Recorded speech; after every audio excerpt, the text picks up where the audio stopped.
আসসালামু আলাইকুম। আজকের ক্লাসে আমরা দেখব আমরা কিভাবে অটোকেটের ভিতরে আমরা একটা কাস্টম আমাদের যে পেজ সাইজ এটা কাস্টম ভাবে আমরা করতে পারি। ঠিক আছে? ইচ্ছামতো আমরা পেজ সাইজ নিতে পারি। যেমন আমি কোনো পিডিএফ এখান থেকে তৈরি করলাম অটোকেট থেকে। তো পিডিএফ তৈরি করার পর আমরা এই পিডিএফটারে যে পেজ যে সাইজটা আছে যেমন সচরাচর কিন্তু A4 সাইজটা থাকে। তো 8 ইঞ্চি বাই 11 ইঞ্চি এরকম থাকে।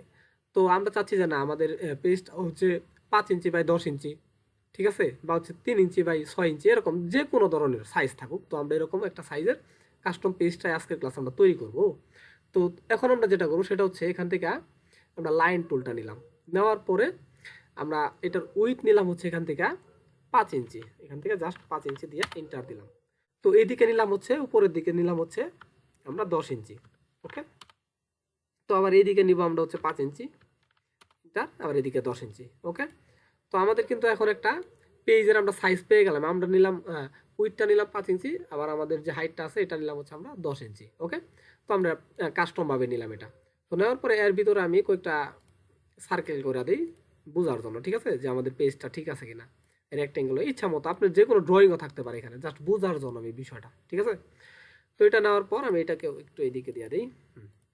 তো নেওয়ার পর আমি এটাকে কি করলাম, আমার পেজের ধরি এটা ড্রয়িং আর এটা আমার পেজ সাইজ। তো আসার পরে এখন আমি সর্বপ্রথম যেটা করব সেটা কন্ট্রোল পি তে ক্লিক দিব। কন্ট্রোল পি তে ক্লিক দেওয়ার পরে আমাদের এরকম একটা প্লট চলে আসবে। তো আসার পরে আমরা এখান থেকে যে নেমের এখান থেকে জাস্ট এটাকে হাই কোয়ালিটি করে দিব। আমাদের যে প্রিন্টের যে এটা থাকবে কোয়ালিটিটা থাকবে এটা হাই থাকবে, ঠিক আছে, পিডিএফ এর কোয়ালিটিটা। তো এটা আসার পরে আমরা এখান থেকে প্রপার্টিসে যাব। প্রপার্টিসে এখানে একটা ক্লিক দিব। ক্লিক দিলেই আমাদের আরেকটা পপ আপ সেটআপ চলে আসবে। তো আসার পর আমরা এখান থেকে দেখব যে কাস্টম প্রপার্টিস, এই কাস্টম প্রপার্টিসের উপরে ডাবল ক্লিক দিব, ঠিক আছে। এটার উপরে ডাবল ক্লিক দিলেই এই যে কাস্টম পেজ সাইজের উপর আমরা ডাবল ক্লিক দিব।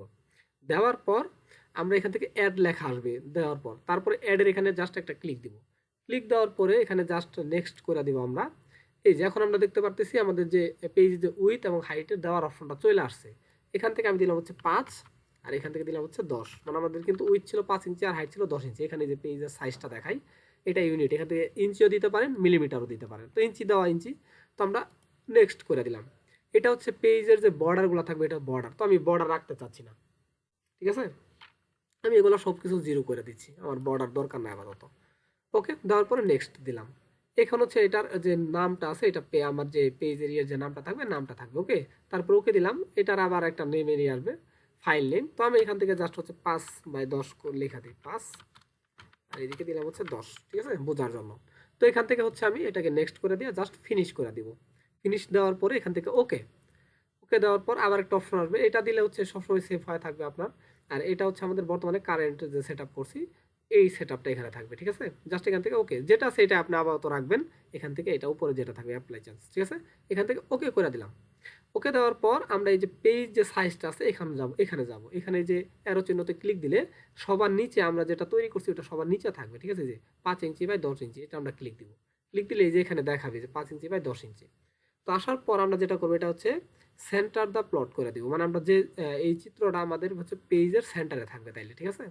কিন্তু এটা কিন্তু আমি সেন্টার রাখিনি, একটু সাইড আছে, কিন্তু সমস্যা নেই।